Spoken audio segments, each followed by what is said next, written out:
সালাম আলাইকুম। ওয়ালাইকুম সালাম। আপনার নাম কি সেলিম? হ্যাঁ সেলিম। চলেন আমাদের সাথে। কি দিবা বাজি? আমরা পানি অধিদপ্তর থেকে আসছি। লোক মারফতে শুনলাম আপনি পানির উপরে অমানবিক নির্যাতন করেন। আপনি নাকি বছরের আমার মরকের টোড়া চাইছি বিদেন।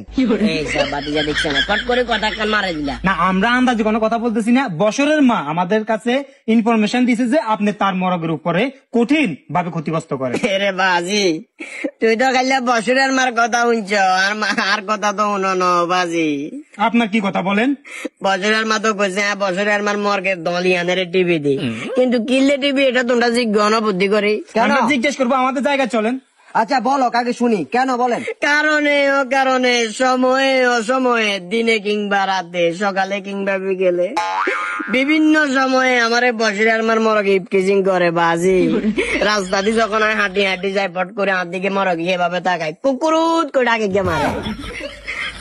পাগল নেই কোনো, মরগে নাকি প্রিজিং করো কাজটা লোক। আরে দাঁড়ান, আপনি কি কথা বলতেছেন আঙ্কেল? মরগে কুকুরুত বলতেছে, মরগ বলতেই পারে স্বাভাবিক। এটাকে আপনি ইপটিজিং বলে বিবেচনা করতেছেন কেন? এই প্রিজিং ধরে নিছে, উনি তো ওনারে পাবনা আগে ভর্তি করাইতে হবে। রাখো না, পাবনাতে আগে ভর্তি করে। গেল না।